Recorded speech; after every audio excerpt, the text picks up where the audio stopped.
On one of the biggest recognition nights in Texans franchise history, the biggest, Andre Johnson is now inducted into the Hall of Fame. We talk about that and how a couple other Texans ran off on the award shows. Hands full.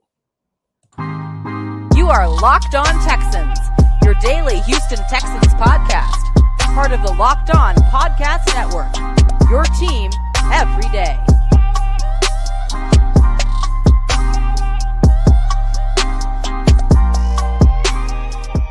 Welcome,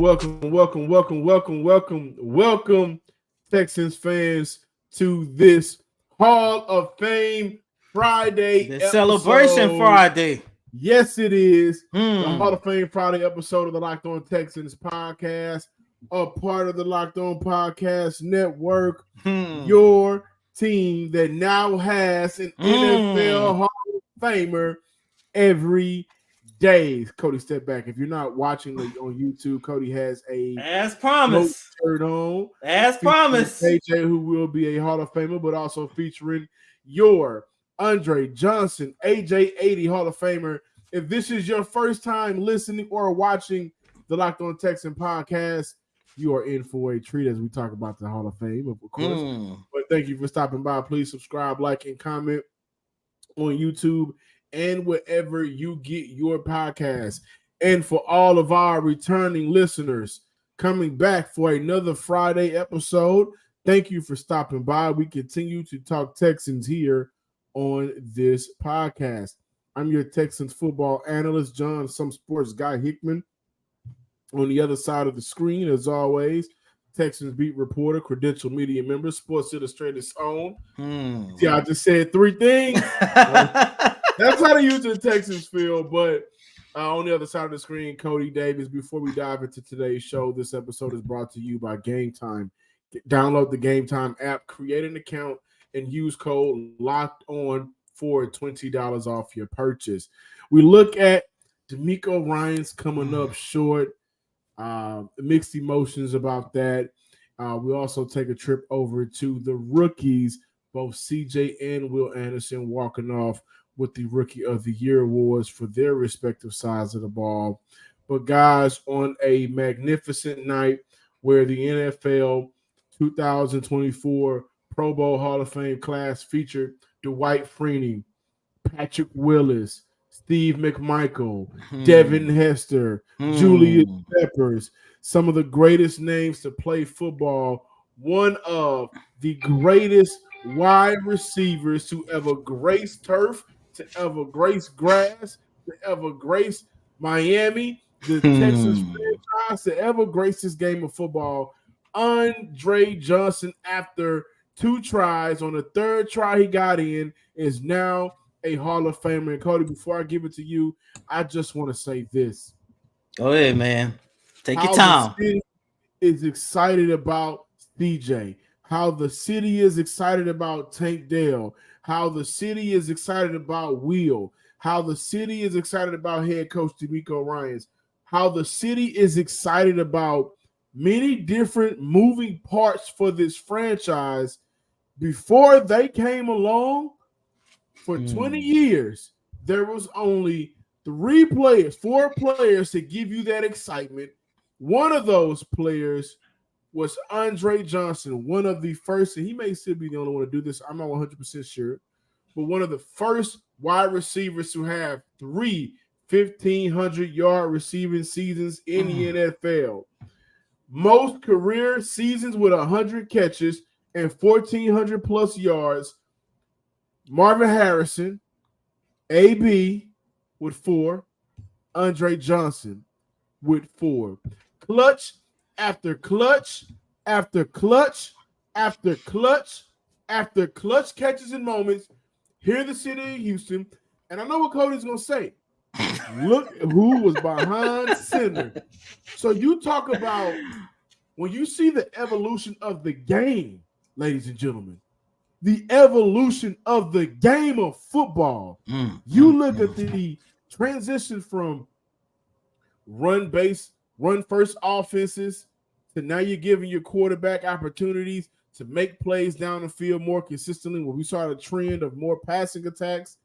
But when you see wide receivers, like how I view them now, you got to get your number one wide receiver. We're seeing wide receivers making or breaking quarterbacks in the NFL. When you're seeing how these guys are coming in advanced more than ever, and they are big helps, maybe the bigger helps of the offenses compared to some of these quarterbacks. Andre Johnson, shout out to AJ80. He deserves it. Hey, man, this is one of those moments where, forget credential reporter, throw all that out the window. I'm talking from a fan perspective because, look, for those of you guys that's been rocking with this show, you guys know my favorite team are the New Orleans Saints. I'm from New Orleans. However, the key word is that it's from. I moved to Houston in June of 2003. Do you know who had just got here in April of 2003 with the number 3 overall pick? It's ironic because it took him 3 tries to get into the Hall of Fame. Andre Johnson. And look, when I got here to the city of Houston, the New Orleans Saints wasn't the prime time New Orleans Saints like they became a couple years later when Drew Brees got here. No, unless you had NFL Red Zone, whatever it was called at that time, I think it was called NFL Big Sunday Ticket or something like that, you couldn't watch the Saints. You couldn't, which means I spent my Sundays watching the Houston Texans. And without a shadow of a doubt, I fell in love with Andre Johnson. And without a shadow of a doubt, he became one of my top 5 players in NFL history. And then even when you take a look at my list of favorite athletes in general, Andre Johnson definitely makes the list. I am so hyped and so excited to see Andre Johnson finally get his name, his opportunity, get the chance to get into a Hall of Fame. John, you already talked about him and the quarterbacks he had to play with, which, by the way, I looked at this stat because I didn't have the stats in front of me yesterday when we played around with this, but I went back and looked at it today. Andre Johnson is 11th all time for most receiving yards in NFL history. All of the other top 10 wide receivers that's in front of him, with the exception of Terrell Owens, I believe every single one of these wide receivers played with, if not a Hall of Fame quarterback, at least a Pro Bowl or an All-Pro caliber quarterback. Even when you take a look at Terrell Owens, he played with the likes of Donovan McNabb, who was an All-Pro quarterback at one time. Even in his time in San Francisco, at least he had I think his name was Jeff Garcia, if I'm not mistaken. At least he was I think a 4 or 5-time Pro Bowler. The most awards that Andre Johnson quarterback has ever won was 2 Pro Bowls added to his name, which was, of course, Matt Schaub. That is part of the reason why I kept looking at Andre Johnson. I kept saying to myself, there's no way in the world you going to continue to not let him into the Pro Football Hall of Fame. I'm just thrilled, man. And look, I know you feel a certain way because Johnson put your city. You actually born and raised in Houston. He put your city on the map. Come on, man. The thing about Andre Johnson is a couple of things. I've always felt like he was the coach's dream at receiver. Now, let's talk about receivers that we watched growing up. T.O. proclaimed diva. My favorite receiver of all time, Randy Moss, diva. We can go fast forward a little bit later in life. Antonio Brown, diva. Like, we've seen the diva tag get attached. Keyshawn Johnson. We've seen that Chad tag. Chad Ochocinco, somewhat of a diva, right? We've seen that tag get attached to wide receivers more times than we've seen it attached to any other position. And with Andre Johnson, I believe, was a coach's dream. If you guys remember that Miami team that thought they was going to go all the way, I think they had like signs printed out saying they already won the championship, the BCS title game, right? But they lost. And I think that changed his approach to the game a little bit. But he's a coach's dream. He is a fan dream. And now when I say fan's dream, I want to take a step out of talking about his work on the field.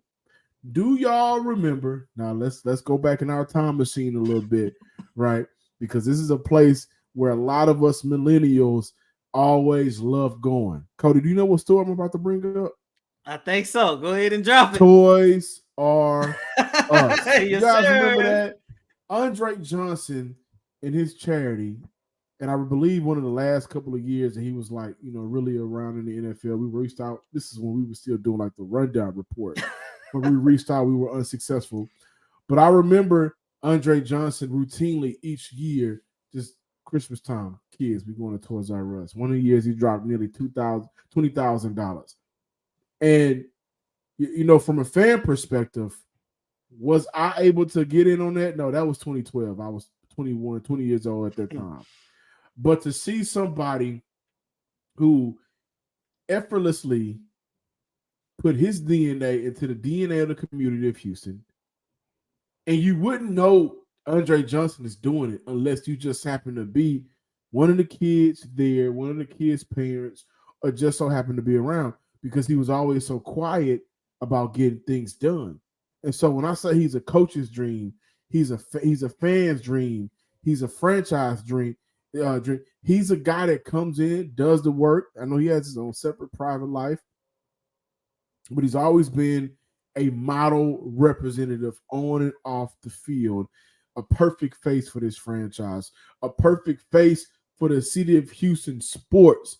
And so I think for Houston fans, for us here, this is the perfect time for us to kind of just repay him back a little bit and be perfect representatives of what he was able to do for the Houston Texans that didn't bring a championship, but you know what it did bring? Some of the best barbershop talks. Who you taking over him? Who you take? I don't know, man. Andre Johnson, I don't know, man. If they would have did this, if they would have did that, we would have seen more of Andre Johnson. But he's always been one of the best at whether it's playing football, being a model representative of this franchise, or just being a human being in person. Can't thank Andre Johnson enough. Shout out to Andre for representing this city, representing the city of Florida, his hometown, Florida, Miami, wherever he's going, but just being one of the most dominant receivers on the low. You wouldn't know, because at the end of the day, he's not going to tell you about it. Only his play will. And a lot of times he didn't have a quarterback to consistently back him up, which is why maybe that's why it took 3 years instead of 2 or 1, because his career could have been different. But again, Cody, I can't thank him enough for being just absolutely the closest thing to perfect for this franchise that they've seen, to the point up until 2011 where J.J. Watt was drafted, who we are waiting for next to be a Hall of Famer. But tonight is all about give about 2 years. 2 more years. Did you know that even if you have a 401k for retirement, you can still have an IRA? Robinhood has the only IRA that gives you a 3% boost on every dollar you contribute when you subscribe to Robinhood Gold. But get this, now through April 30th, Robinhood is even boosting every single dollar you transfer in from another retirement account with a 3% match. That's right. No cap on the 3% match. Robinhood Gold gets you the most for your retirement thanks to their IRA with a 3% match. The offer is good through April 30th. Get started at Robinhood.com/boost. Subscription fees apply. And now for some legal information that we have to share with you guys. Investing involves risk, including losses. Limitations apply to IRAs and 401ks. 3% match requires Robinhood Gold for 1 year from the date of the first 3% match. Must keep Robinhood IRA for 5 years. The 3% matching on transfers is subjected to specific terms and conditions. Robinhood IRA is available to U.S. customers in good standing. And let's continue with the savings talk with Game Time, the fastest and easiest way to buy your tickets for all of the sports, music, comedy, and theater events near you. And right now, all users get $100 off when you get their big game ticket with code Vegas100. killer last minute deals, all in prices, views from your seat, and their best price guarantee. Game Time takes the guesswork out of buying tickets. Listen, what are some of the things that you like about the Game Time app? Well, I'm gonna tell you what one thing that I like. I love being able to just look at my seats and see where I'm looking at, like my view. Okay, I'm at this seat. I got tickets for this seat. I can kind of see how close I am, and I love that option. I also like how with the zone deals, I can pick a section. Game Time will do the rest of the work, picking a seat for big time savings. And my mom bought some tickets off Game Time. She was telling me, you know how some of these apps are. You want to pay some money, but then they charge you more and everything, and then you find out it's cheaper later on. With the Game Time guarantee, that means you'll get the best price. If you find tickets in the same section or row for less, Game Time will credit you 110% of the difference. So take the guesswork out of buying tickets with Game Time right now. All Game Time users get $100 off a big game ticket with code Vegas100. Terms apply. Download the app. Use code Vegas100 VEGAS Vegas100 for $100 off a big game ticket. Or if you're not going to the game, use code Locked On for $20 off your first purchase.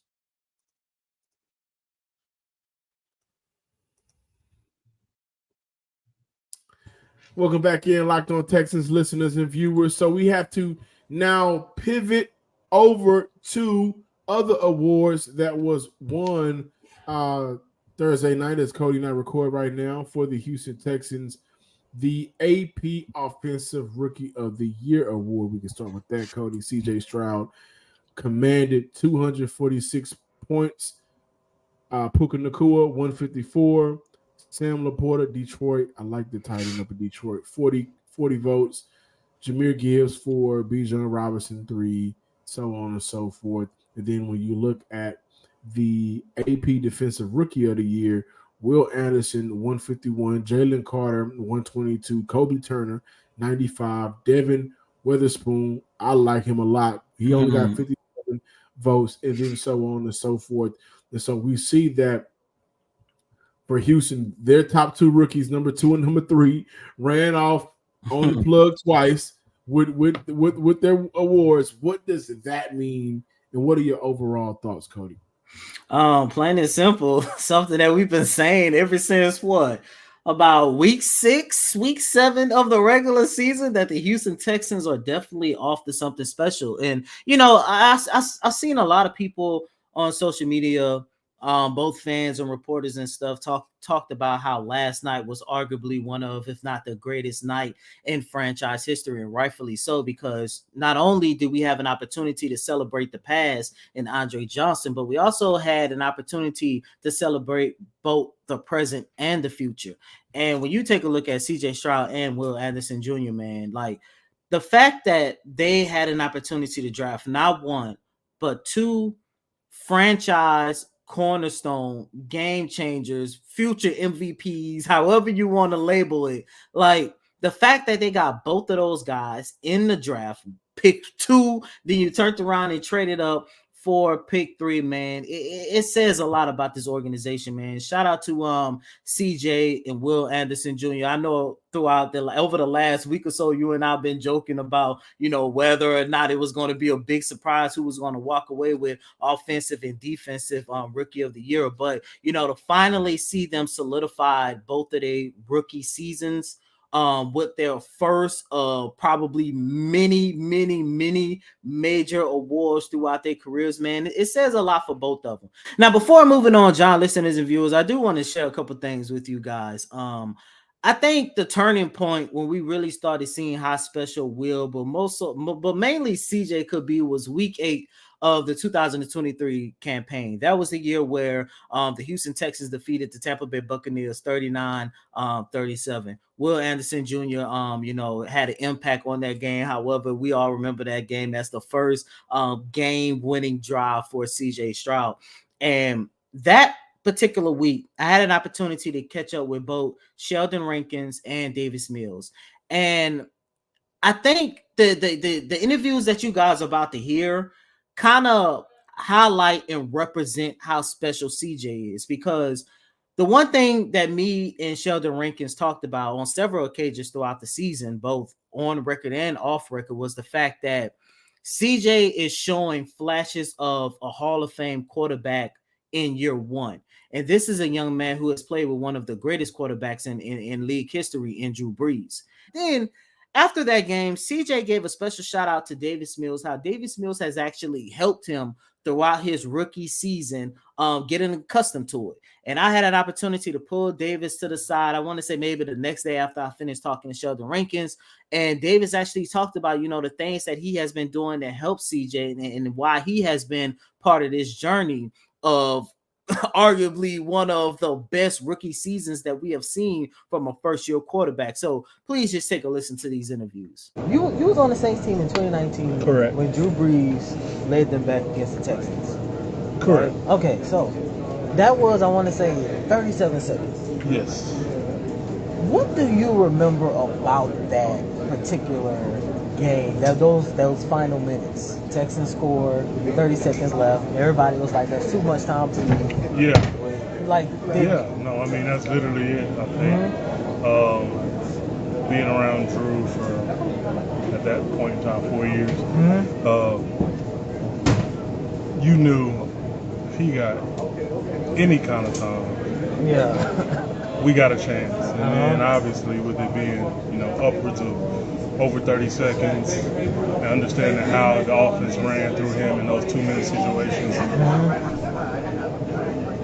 you knew you had a chance. All it was going to come down to was obviously, him doing what he does, making the right read, getting the ball to the guy catching the ball, and that's it. Like, there were never moments when there was time left on the clock that we didn't feel like, oh, we can still win this. Yeah. Like, it wasn't. So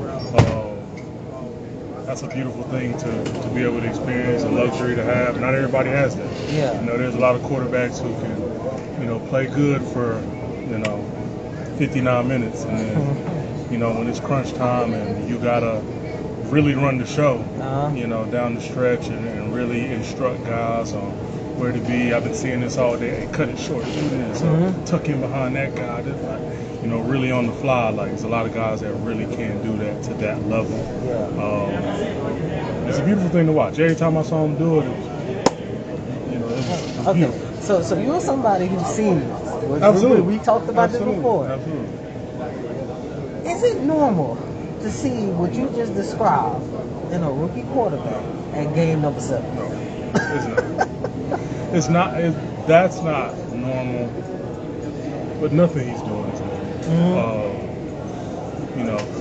Think about the first big thing is think about the way he's protecting the ball.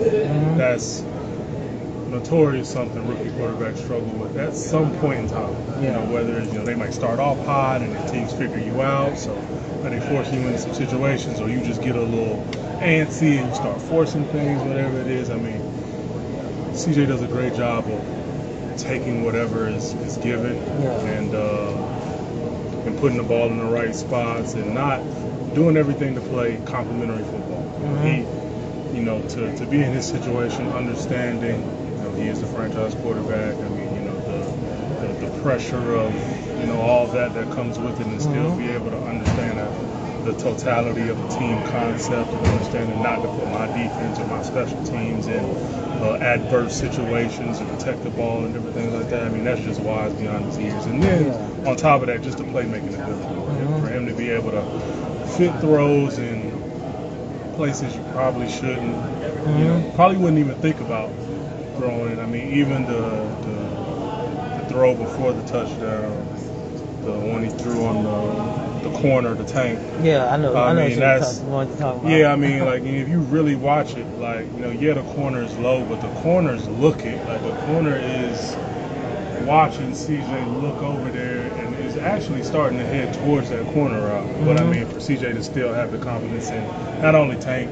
but himself to really just put it in there where pretty much it was either going to be a completion or an incompletion. There was never going to be a chance of interception or anything like that. I mean, for him to put that ball where he put it, I mean, you just don't see that for many quarterbacks, let alone a guy who's only played, you know, 7.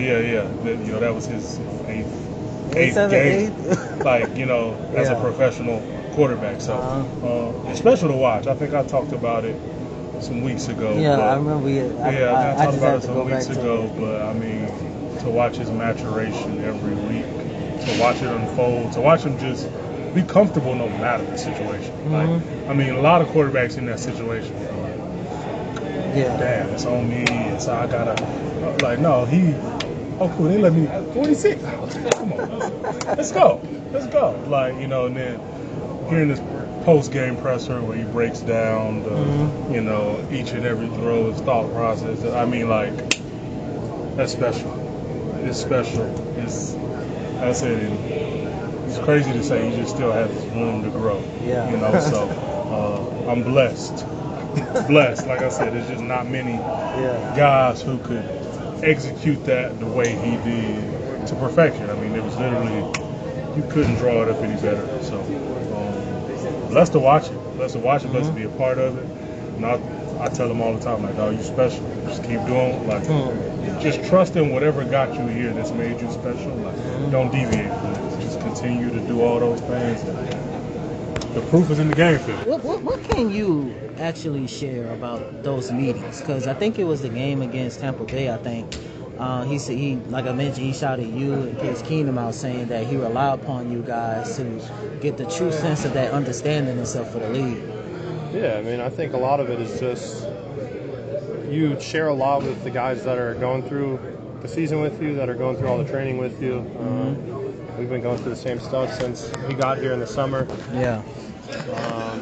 Or even in the spring when he got here, right after he got drafted. We're all learning the offense at the same time. Yeah. We're all relying on each other to talk through plays, talk through ideas, talk through how we're seeing the defenses and how it relates to our job. And I think both myself and Case have seen a lot of defense. Obviously, Case has been around, been through a bunch of different offenses. He's been in schemes similar to this one before. And myself, this scheme's new to me, just like it is for CJ. But I've been in some other systems before, so just having some of that knowledge and experience, he's been picking our brains and throughout the way the season goes. I mean, not everything's gonna be out on the field how you want it to be. Nothing's ever going to be perfect. We're trying to strive for perfection, but it's pretty insane if you think you can go out there and play a perfect game each week. So it's been fun just seeing how CJ's continue to progress, and I don't know how much he tells everybody or how much he actually thinks, but I mean, we're fighting for him to do as best as possible, and if he looks for us to help him out doing that, and we're going to try to play our role the best we can to help him with that. What when you look back on your rookie season, not comparing it to CJ, but what are some of the things that you went through that you I guess in a way kind of like share with him? Okay, as a rookie, this is what I'm looking at. How I was in college. Now on the pro level, I think you started like 12 games if I'm not mistaken. You went through. You already been through this transition. Yeah, I mean, I think a lot of it is just like you can hear so much from people telling you things about what it's going to be like, but until you go out there and you're in the shoes and you're taking the snaps and seeing the defenses like in person, you're going to be the one who has to find out the answers. He's done a great job of preparing and making sure he's doing the right things when some of those problems display themselves in front of him out there on the field. But when the live bullets start flying around you, everyone's watching you as a quarterback. So he's done a great job of handling that and preparing, and it's been exciting. I think that was the first thing. That was one of the things I told him in the off season, and that it's been playing out firsthand. It takes a little bit of time to go out there and do what you want to do and how you picture yourself playing. Not every game's going to be perfect. The season's long, but if we're keep hitting our stride and start playing our better football later in the season like we have been doing, I mean, the sky's the limit. It's been fun. Well, how important, I know a lot of people, might not, hear the veteran leadership term. Some of them roll their eyes to it. But how important it is for a young player to have, someone like yourself in pace to, try to get that, as much help as possible, because I remember going back to your rookie season, I remember, when you was going through your development and stuff, one of the players that you talked about a lot was Tyrod Taylor. How much, you kind of like leaned upon him and stuff. Like, how important is that little relationship in general? I think, it plays a big role in the quarterback room, but I think it just shows how well we've built this team and what the front office and coaches have done filling out just the whole roster. Yeah. We have a lot of guys in leadership roles, but a lot of guys who you wouldn't really say they're leaders or captains with the C on their jersey, but you're really looking for them to come out and bring the intensity and bring the mentality that we want in the building. And I think that just mindset echoes around the locker room. And CJ's done a good job at stepping up and kind of fitting into the position as a leader on the offense and for the team. And it's been great to see him continue to grow. Need a new car? Looking for the right SUV for your family? Or are you that kind of driver that likes to push things a little further? Ever wonder what adventure could be around the next corner? Our friends at Nissan have a lineup of SUVs with the capabilities to take your adventure to the next level. Whether you're looking for the Nissan Rogue, the 2024 Nissan Rogue, which is a perfect SUV for city drives and great escapes, or if you're looking for something a little bit more bigger, the Pathfinder, the 2024 Nissan Pathfinder has room up to 8 people, to fit up to 8 people, and has an expansive cargo capacity and advanced available 4x4 capability. Or if you're looking for the top of the line, cream of the crop, creme de la creme, the 2024 Nissan Armada will change what you expect from a full-size SUV. Picture a rugged 4x4 that can seat up to 8 in the first-class luxury style. You're going to love it. Tow bigger and explore further with the 2024 Armada. Take the Nissan Rogue, Nissan Pathfinder, or Armada and go find your next big adventure. Shop NissanUSA.com. And this is also the perfect time to let you guys know about Prize Picks, the #1 daily fantasy sports app with over 3 million members, the easiest and most exciting way to play daily fantasy sports. It's just you against the numbers. You pick more than or less than on 2 to 6 player stat projections. Sit back and watch the winnings roll in. The big game is Sunday. Prize Picks has the most exciting way to turn every game-changing moment into 100 times your money with as little as 4 correct picks. You can turn $10 into $1K. $10 into $1K. Prize Picks also offers the reboot policy and insurance policy. If one player goes out in the first half and doesn't return in the second, Prize Picks will reboot that player. The only daily fantasy sports platform that does that. Download the Prize Pick app to your phone today or go to prizepicks.com/LockedOnNFL and use code LockedOnNFL for a first deposit match up to $100. Welcome back, Locked On Texans listeners and viewers. The excitement got the best of me. I'm sorry about that. Got the best of me too, man. I'm sorry. This is more so of a fan perspective, especially in that first segment. So I'm sorry about that. I technically cannot get in trouble because you don't see what's in my cup, but this is a Battle Red Cup for those that are listening and those that are watching. Battle Red Cup, Bulls on Parade Cup. This is for Andre Johnson for all of the great seasons, the great moments, the clutch catches, the clutch moments, everything he's done, not only for the franchise itself, but the city of Houston. This is for Andre Johnson. And again, you would not know what's in my cup, but it is a Battle Red Cup.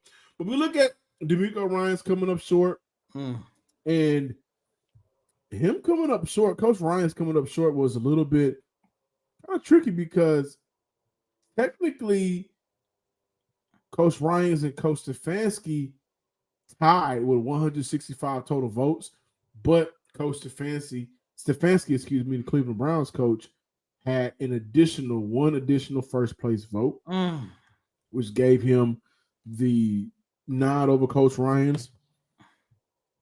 I think it's tough, man. I think, listen, 4-12, 4-13, 3-13-1, and in year one, you roll the dice. You go draft your quarterback. You trade up for Will Anderson. You have a fairly good free agent class. A lot of impactful free agents. You work well with the general manager. Remember, a lot of us was questioning how long Nick would be here. What's going to be the next move and step? They work well together. They pair well together. They talk amazingly about one another all the time. You transform this defense in a way. Of course, you look at last year giving up 170 yards on the ground, drastically improved this year. You go get the guys you want, right? You coach up guys like Christian Harris.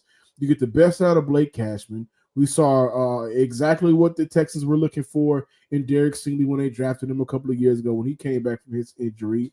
You can't talk about enough the job that DeMeco Ryans did, and for him to come up short, I don't want to call it disappointing because I think Coach Stefanski did a damn good job, but I think the silver line, well, not the silver line, but the what would give me the edge over DeMeco Ryans is the Browns were contenders to make the playoffs. Mm-hmm. Coming into the regular season, right after the draft, a lot of people were tweeting, well, CJ won't make it this season. He won't make it. He won't last. The Texans will regret trading that pick because they won't be able to get a top pick in next year's draft. There was a lot of disrespectful, distasteful tweets that was coming out from national talking heads and some locally, and led by DeMeco Ryans. And if you guys are in that locker room, Cody, please speak on it, preach on it. The Texans just said, screw you, we ball. So I kind of think DeMeco Ryans got robbed a little bit. I'm not mad because I like what Coach Stefanski did, losing 4 quarterbacks, losing your engine of that offense when Nick Chubb went down. I get it. But, man, you talk about changing the culture in 9 months. That's tough. First of all, this is the perfect example why it doesn't matter the league or the sport. I feel like if it's a regular season award that is being given, you need to do it no later than a week after the regular season ends. Because by the way, the I'm Texans pretty beat sure down the Browns. Yeah, that's what I was about to get to. Like, I'm pretty sure all of these votes got done probably, if not the final week, probably right after the regular season was over. And I'm like, how in the world can you be quote unquote tied for coach of the year when the coach who did not win the award beat down on the team and the coach that literally won the award? That doesn't make sense to me. John, you said you don't want to call it a disappointment, and I don't want to rain on this parade because I do believe this is one of the best nights, one of the best days in franchise history. But that one was a little bit that was a tough pill to swallow because I don't understand how somebody can look at the Houston Texans, a team that literally won 11 games over the previous 3 years. The Houston Texans was so much of a laughingstock of the league to the point. Remember, when they got eliminated from playoff contention in 2022, they didn't use Davis Mills, Brandon Cooks, Lovie Smith, Nico. They used Toro the mascot as a joke to say the Houston Texans have been ruled out of playoff contention. Remember, 11 wins in 3 years. Yeah. In his first year in head coach, regular season and playoffs combined, they won a total of 11 games. I do want to say this 2 things before I close out. Favorite moment of Andre Johnson will always be because you have to see what Andre Johnson did to the fans when he beat up Courtney Finnegan. I was at my grandmother's house and I seen an entire house of South Park representatives and residents turn up. And Andre Johnson, I think like 4 hours was at the Rocket game. And I also think maybe if the NFL Honor Show was in January or March, DeMeco probably would have won that award. But since it was in February, it was just too much to give all of them to him. So Thank y'all for watching today's episode of the Locked On Texans podcast. We like to have fun a little bit. Andre, this show is for you, man. Make sure that y'all subscribe, like, and comment to the Locked On Texans podcast on YouTube and wherever you get your podcasts. And as always, I'm your host, Cody M. Davis. Please remember to follow me on Twitter at CodyDavis_24. Once again, it's Cody COTYDAVIS_24. Really quick, Texans fans, enjoy tonight and just buckle up because you guys are in for one hell of a ride. It's for a these wave to be rolled. Boy, and possibly a decade if everything continues to work out. But until next time, ladies and gentlemen, peace.